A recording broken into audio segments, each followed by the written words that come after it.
So we're on page 152, the power process of the ruling class, and let's get into this. The ruling white male elite's struggle for national hegemony includes its struggle to maintain African American subordination and is waged on three broad levels. So these are the three broad levels: the police / paramilitary, political/economic, and ideological. And this is to paraphrase Trump 4, 1989. The police paramilitary, I'm going to struggle with that term for some reason. The police paramilitary level entails the use of police and or other forms of coercive physical and armed force, violence, or constraints by the ruling class to overcome or neutralize the actual or possible opposition or resistance, and to achieve the overt compliance of the subordinate classes to its edicts. Physical force is used by the ruling class in order to realize or defend certain interests considered vital or necessary to maintaining or expanding its privileges and prerogatives, especially when other forms of gaining compliance of the opposition are considered inadequate or have proved ineffective or too costly. In the modern nation state, the use of physical force by the ruling class to impose its will on the subordinate classes is usually justified or rationalized in accordance with certain ethical, moral values, certain legislative, legalistic, and judicial codes that it subscribes to or enacted itself. The deployment of the physical force is usually administered by bureaucracies under orders from the ruling class. The use of force of violence by the ruling class usually occurs when its use of power by non-violent means, for example, political, economic, and ideological persuasion and manipulation, has failed or broken down. Page 153 now. Violence is generally utilized as the final persuader of the recalcitrant subordinate classes. Obviously, the control over the means of physical force and violence by the ruling class enables it to obstruct, constrain, hurt, harm, or destroy those who lack them, i.e. the subordinate classes, and to compel them to action or inaction through the threat and or actual exercise of such inflictions. That's from Beetham, quoting from someone called Beetham. Beetham aptly notes that, quote, to possess superior physical power or resources is not only to be able to compel others, it is also to be able to offer protection against physical coercion or destitution, and hence to establish relations of dependency, unquote. This type of dependency may become the basis of a continuous, unequally beneficial power relationship between the classes or groups. Within the United States, the use of physical force and violence as an expression of ruling class power is generally only occasionally or episodically applied, so every now and again it's applied, mainly during social upheavals or disorders. Their use is primarily implied as a basis for reinforcing the more complex and effective relations of power, such as power exercised at the political/economic and ideological levels. It is for this reason we shall spend the remainder of this chapter very broadly discussing these levels rather than the police/paramilitary level, even though we are ever mindful of its existence and prime importance. The exercise of power by the white male elite at the political economic level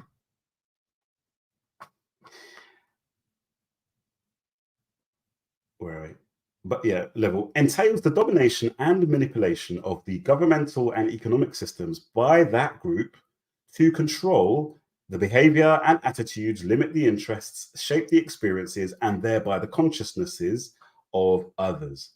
The exercise of power at the ideological level refers to the control over and manipulation of the symbolic environment,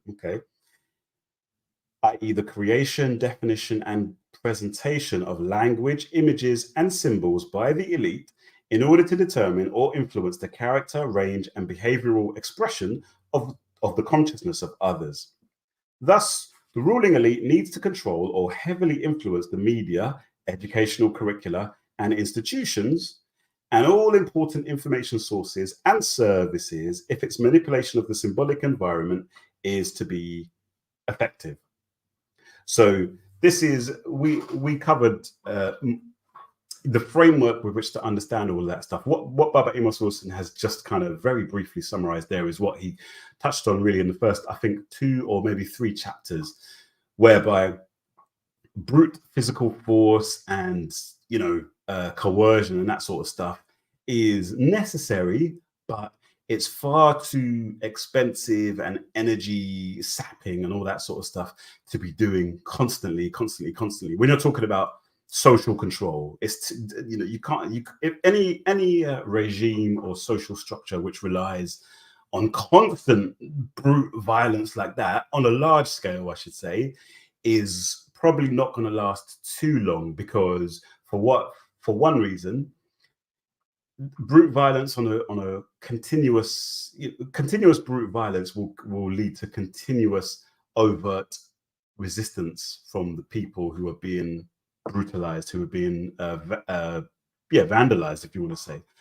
So it's necessary, but the best way of doing it, best quote unquote way of doing it, is to have that there as a threat, and have it there so that every now and again, when you need to use it, you bring out the guns, you bring out the tanks, you bring out the armored vehicles and all that sort of stuff to quell some kind of uprising. So whenever our African people have uprisings in the UK or the US or wherever, that's where you see the overwhelmingly violent response from the state, because they have to, you know, because when there are people in the streets marching, and especially when they're getting a little bit violent, that could develop into something that could overthrow the system. So it's in the interest of the power elite, the ruling classes, to bring out the guns, bombs, and so on at those times. But most of the time, what you want to do is there'll be some elements of the society who do face quite regular violence. So let me not get this twisted.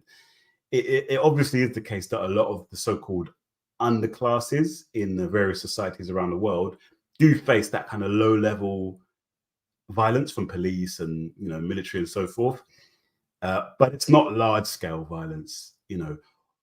And the reason for that is because it's better to use the ideological means, the symbolic means, the political systems, and all that sort of stuff to basically get into people's heads and convince them to become subservient, you know, subservient subjects to the system, if you like. So that's what Baba Amos Wilson's saying here, is that he's going to focus in this chapter and the rest of this short chapter on the political and on the ideological, and the ideological.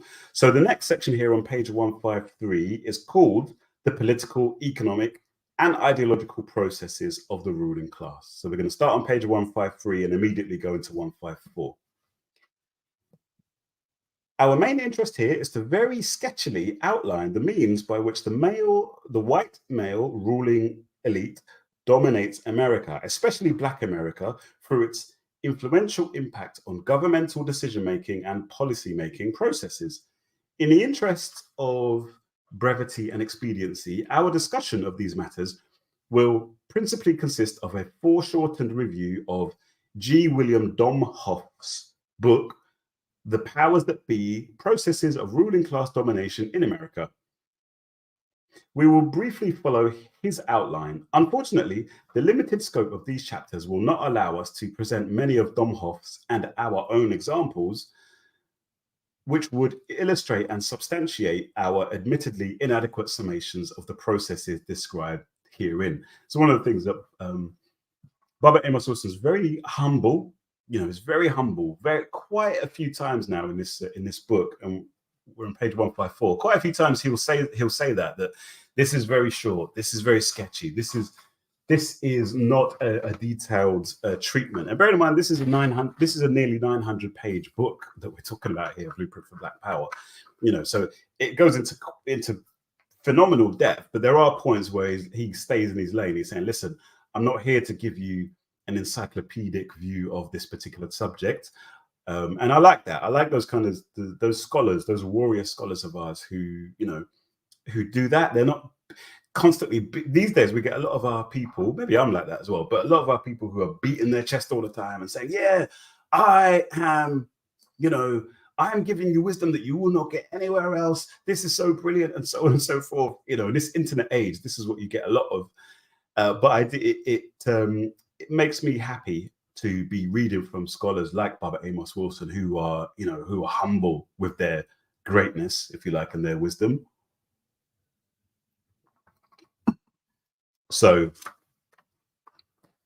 yeah, let's get into this. So yes, so page 154 here. We suggest that those who wish to examine the relevant examples and substantiations read Domhoff's publications regarding these matters, as well as William Grader's Who Will Tell the People? The Betrayal of American Democracy, a recent bestseller, this is 1990s, and the works of Michael Parenti, Noam Chomsky, Howard Zinn, someone called Shat Schneider, haven't heard of him, Mills, and others. And another point to note there is that all those people there are Europeans, as far as I understand. I mean, you know, some of the names give it away, but Michael Parenti, I know of, Noam Chomsky, Howard Zinn, these are all Europeans.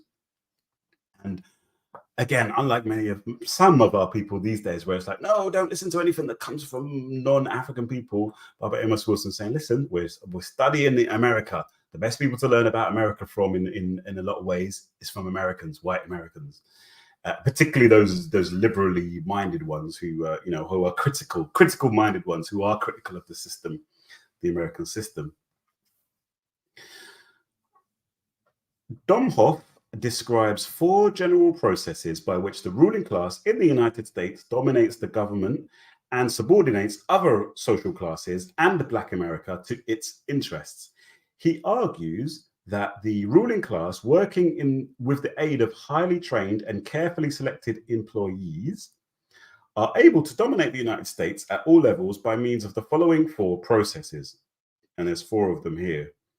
1, the special interest process, which comprises the various means utilized by wealthy individuals, specific corporations, and specific sectors of the economy in influencing government to satisfy their narrow, short-run needs. Hey, peace and blessings to you, Tito District. Oh, salama, salama. It's been a very, very long time. Salama to you. Welcome to you. Hope you are well. Happy New Year. Happy New Year. Happy New Year. And yeah, really, really good to have you on board. And we'll come to the comment, English Gal 234. We'll come to your comment in a second as well, because that's a very important comment there that we're going to talk about in a second. So you got these 4 means by which the ruling class dominate the United States. The first is special interest processes, and that's you know, that's very true. You know, you see that in this country all the time, where you know, you have these very small groups that are, you know, they're focusing on, I don't know, some particular type of tax policy or some particular type of what might it be? Yeah, like tax. Often it's tax stuff, financial stuff, economic stuff. We want to bring in a land value tax, or we want to remove capital gains tax, or we want to do this, we want to do that. And then they'll get into the ear of the legislators and just, you know, use all of their think tanks and this, that, and the other to basically make sure that that topic gets on the agenda. And then, you know, they make sure they get that topic into legislation, into law. The second of these means is the policy formation process, which is the means by which general policies of interest to the ruling class as a whole are developed and implemented. And I think the next chapter actually is called the policy formation process, chapter 9, the policy formation process, yeah. The third is the candidate selection process, and that is chapter 10. Which has to do with the ways members of the ruling class ensure that they have access to the politicians who are elected to office. Yeah. And then number 4, the ideology process, which involves the formation, dissemination, and enforcement of the assumptions, beliefs, and attitudes that permit the continued existence of policies and politicians favorable to the wealth, income, status, and privileges of members of the ruling class. So they're very intertwined there, all of those kind of levers.